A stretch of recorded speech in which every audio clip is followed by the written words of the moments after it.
আওয়ামী লীগ তাদের রাজনীতির হাল ধরার জন্য সৈয়দ আশরাফুল ইসলামের মতো একজন দ্বিতীয় সৈয়দ আশরাফ খুঁজছেন।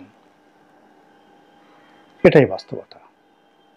তো সৈয়দ আশরাফ সাহেবকে আমাদের জাতীয় যে চার নেতা সৈয়দ নজরুল ইসলাম সাহেবের সন্তান সৈয়দ আশরাফ ১/১১ যে ক্রান্তিকাল, বিপদের সময়, ওই সময়টিতে আওয়ামী লীগের হাল ধরেছিলেন। আসলে হাল ধরা হয়নি, ওনাকে লন্ডন থেকে আনা হয়েছিল এবং তার সঙ্গে সঙ্গে আরো কয়েকজনকে, এবং আমার জানা মতে ডক্টর হাসান মাহমুদও তাদের মধ্যে অন্যতম। তো তাদেরকে আনা হয়েছিল। এখানে আওয়ামী লীগের সভানেত্রীর সম্মতি ছিল তো বটেই, তার সঙ্গে সঙ্গে মূল কাজটি করেছিল তৎকালীন মঈনুদ্দিন ফখরুদ্দিন সরকারের গোয়েন্দা সংস্থা। তো তারা সৈয়দ আশরাফ সাহেবকে বাংলাদেশে এনেছেন, রাজনীতির জন্য একটা স্পেস দিয়েছেন, সুযোগ দিয়েছেন এবং তার হাতে একটা স্পিকার দিয়ে দিয়েছেন। কখন? যখন তারা দেখলেন যে তাদের তিনটি প্রকল্প ব্যর্থ। প্রথম প্রকল্প ছিল মঈনুদ্দিন ফখরুদ্দিনের যে সরকার, এটিকে প্রলম্বিত করা। দ্বিতীয় যে প্রকল্প সেটি ছিল কিংস পার্টি, কয়েকটি কিংস পার্টি করে একটি নির্বাচন অনুষ্ঠান করে সেই কিংস পার্টিদেরকে ক্ষমতায় বসানো, ইনক্লুডিং এই কিংস পার্টির মধ্যে ডক্টর মোহাম্মদ ইউনূস সাহেবও ছিলেন। এবং তৎকালীন মঈনুদ্দিন এবং ফখরুদ্দিন সরকারকে প্রথম যে ঐতিহাসিক শিক্ষাটি দেয় কিংস পার্টিদের মধ্যে, সেটি হলো এই ডক্টর মোহাম্মদ ইউনূস সাহেব। তাকে নিয়ে মঈনুদ্দিন ফখরুদ্দিন সাহেবের আকাশচুম্বী আগ্রহ ছিল, তারপর ইনভেস্টমেন্ট ছিল, আগ্রহ ছিল, আরো অনেক কিছু। তো তিনি যে পার্টি করেছিলেন, এই পার্টি করার পেছনে তৎকালীন সেনা শাসকদের মদত ছিল, সমঝোতা ছিল, চুক্তি ছিল, কথা ছিল। কিন্তু রাজনীতির ময়দানে ডক্টর মোহাম্মদ ইউনূস যাদেরকে নিয়ে তিনি এগুতে চাইলেন, অনেকেই তার সঙ্গে সেই সম্পর্কটা রক্ষা করেননি। অর্থাৎ বিএনপি এবং আওয়ামী লীগের মূল ধারার বেশ কয়েকজন গুরুত্বপূর্ণ যারা নেতা, তারা সেনাবাহিনীর যে গোয়েন্দা সংস্থা, তাদের লাঠির ভয়ে হোক, গুঁতনির ভয়ে হোক, কিংবা শেখ হাসিনার প্রতি বিরক্তির কারণে হোক, খালেদা জিয়ার প্রতি বিরক্তির কারণে হোক, তারা রাজি হয়েছিলেন যে এই লোকগুলো, অর্থাৎ বিএনপি এবং আওয়ামী লীগের দ্বিতীয় এবং তৃতীয় সারির কিছু নেতা এই কিংস পার্টিগুলোর মধ্যে, বিশেষত দুটো কিংস পার্টি, একটা হলো সেই ডক্টর মোহাম্মদ ইউনূসের কিংস পার্টি, আর একটা হলো ফেরদৌস আহমেদ কুরেশির কিংস পার্টি, এখানে তারা যোগদান করবে।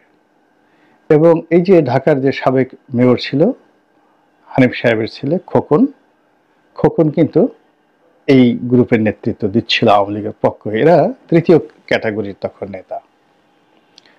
তো এখানে যখন কেউ এলো এবং কেউ এলো না, এবং উনি যখন রাজনীতির ময়দানে নামবেন এবং তিনি দেখলেন যে সাড়া পাচ্ছেন না, উনি গাইবান্ধা সুন্দরগঞ্জে গেলেন, বিভিন্ন এলাকাতে কয়েকটা জনসভা করলেন, কোনো লোকজন নেই। তখন তিনি বুঝতে পারলেন যে এটা তার দ্বারা সম্ভব নয়। তিনি একেবারে সেই ১/১১ যারা কুশীলব তাদেরকে সাগরে ভাসিয়ে দিয়ে পিছু টান দিলেন। ঠিক একই ঘটনা ঘটল ফেরদৌস আহমেদ কুরেশির ক্ষেত্রে। ফেরদৌস আহমেদ কুরেশি বিএনপির প্রতিষ্ঠাতাদের মধ্যে অন্যতম। তার মেধা, মননশীলতা, সততা, যোগ্যতা প্রশ্নাতীত, অসাধারণ একজন মানুষ। কিন্তু রাজনীতির প্রাইম ফ্যাক্টর হিসেবে তিনি যখন কাজ করতে গেলেন, তিনি ঢাকা বিশ্ববিদ্যালয়ের ভিপি ছিলেন, ছাত্রলীগের সভাপতি ছিলেন। তোফায়েল আহমেদ, আমির হোসেন আহমদ থেকে শুরু করে কে মুবাইদুর রহমান, শাহ মুয়াজ্জেম, এই সমস্ত মানুষ মূলত তার কর্মী ছিলেন। এত উচ্চ পর্যায়ের নেতা, কিন্তু যখনই কারো অস্ত্র হয়ে, কারো দালাল হয়ে, কারো কাছ থেকে টাকা নিয়ে তিনি এটি কাজ করার চেষ্টা করলেন, তেমনি তার সকল যোগ্যতা জিরো হয়ে গেল। এবং এই যে এখন ঢাকা রিপোর্টার্স ইউনিটির যে বিল্ডিংটি, এই বিল্ডিংটিও ওই সময় তিনি নিয়েছেন কিনা বলা যাবে না, বাট ওই বিল্ডিংটি তিনি পেয়ে গেলেন। আবার পরবর্তীতে তিনি যখন ফেল করলেন, এই ঢাকা রিপোর্টার্স ইউনিটির একটা অফিস সেই সাংবাদিকরা আবার তার কাছ থেকে সেখান থেকে নিয়ে নিল। এই অনেক খেলাধুলা আছে ভিতরে। তিনিও ফেল করলেন। তারপর তিনি যেটি বিএনপি এবং আওয়ামী লীগের বি টিম করতে চেয়েছিলেন সংস্কারবাদীদের মাধ্যমে, আওয়ামী লীগে ছিল র্যাট, মানে সেই যাদেরকে র্যাট বাহিনী বলা হতো, তোফায়েল আহমেদ, সুরঞ্জিত সেনগুপ্ত এবং আমু। তো ওনাদেরকে সামনে রেখে তার সঙ্গে ক্ষমা জাহাঙ্গীর, আব্দুল মান্নান, আখতারুজ্জামান, তারপরে প্রথম সারির আরো অনেক, সাবির হোসেন চৌধুরী, তাদেরকে দিয়ে একটা সংস্কারবাদী গ্রুপ, এবং বলা হয়ে থাকে মাহমুদুর রহমান মান্না সাহেবও নাকি ওই গ্রুপের মধ্যে ছিলেন। আওয়ামী লীগ অভিযোগ করেছে এবং এই কারণে শেখ হাসিনা তাকে কখনোই গ্রহণ করেননি অ্যাজ এ ট্রেটার হিসাবে। তো সেই যে বি টিম, আওয়ামী লীগের বি টিম, তারা ফেল করলো। এবং তারা যখন ফেল করলো বা সাহস পেল না, তখন তাদের পেছনে আবার সেনাবাহিনী শক্তি প্রয়োগ করলো, অস্ত্র প্রয়োগ করলো, এবং তাদের দুর্নীতির ফাইল টানাটানি হলো, এবং সেখানে একটা হাও মাও কান্নাকাটি টেরিবল অবস্থা। একই ঘটনা ঘটলো বিএনপির ক্ষেত্রে। অর্থাৎ বিএনপির যে গ্রুপটি আগের যে কিংস পার্টি, সেই কিংস পার্টিতে যাবে তৃতীয় সারির যে গ্রুপটি, আমি এখন নাম বলতে পারি যেহেতু আমি এই দলে আছি, সেই নামগুলো আপনারা সবাই জানেন, এবং তারা এখনো বিএনপির সঙ্গে খেলছে। তৃতীয় সারির অর্থাৎ সাইদ খোকন সাহেবের পর্যায়ের যে সকল লোক ফেরদৌস আহমেদ কুরেশি এবং ডক্টর মোহাম্মদ ইউনূসের সঙ্গে যোগাযোগ রক্ষা করেছেন, এরকম তৃতীয় ক্যাটাগরির 1 ডজনের মতো বিএনপির মন্ত্রী এবং এমপি, তারা এই সময়টিতে মঈনুদ্দিন ফখরুদ্দিনের সেই ট্র্যাপের মধ্যে পড়ে কাজ করার চেষ্টা করেছে। কিন্তু শেষ পর্যন্ত তারা এই দুজনের ব্যর্থতার কারণে, অর্থাৎ ফেরদৌস আহমেদ কুরেশি এবং ডক্টর মোহাম্মদ ইউনূসের ব্যর্থতার কারণে তারা মাঠে মারা গিয়েছেন।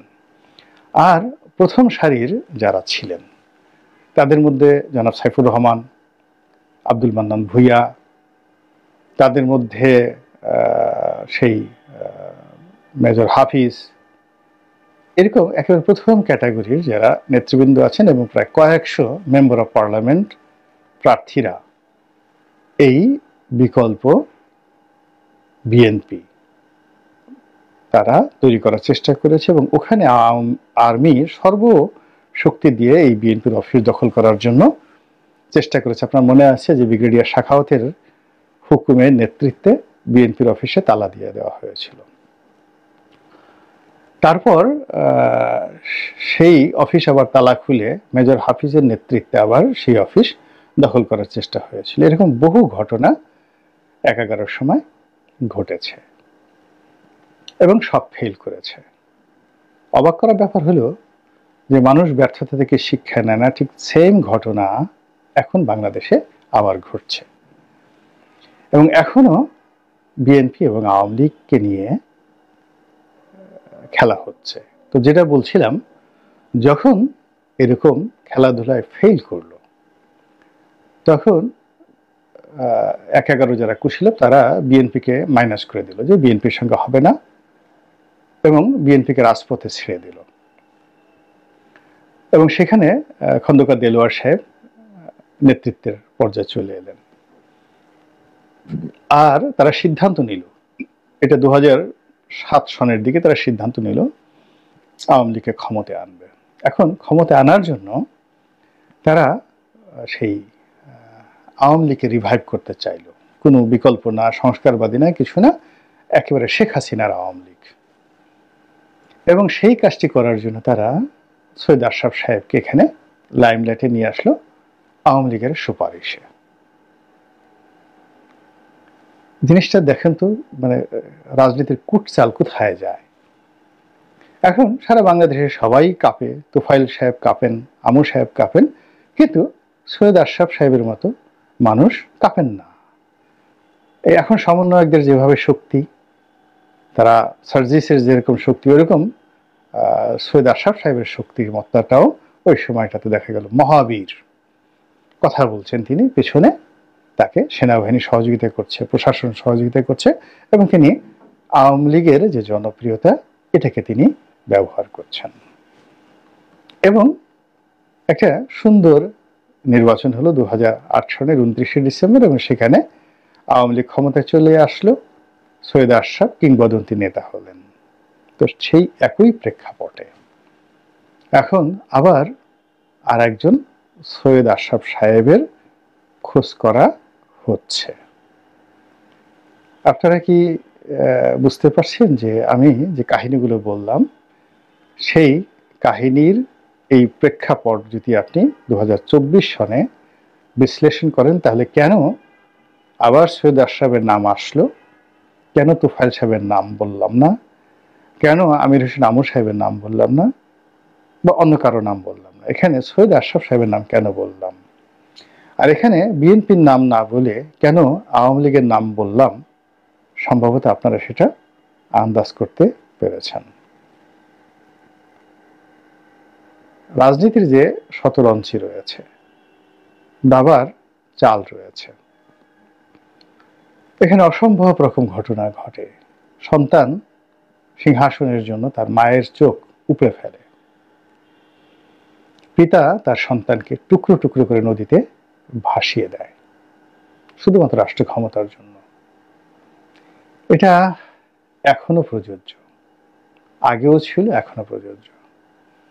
এ সমাজে অনেক মা তার সন্তানকে ত্যায্য করে শুধুমাত্র ক্ষমতার জন্য, অনেক সন্তান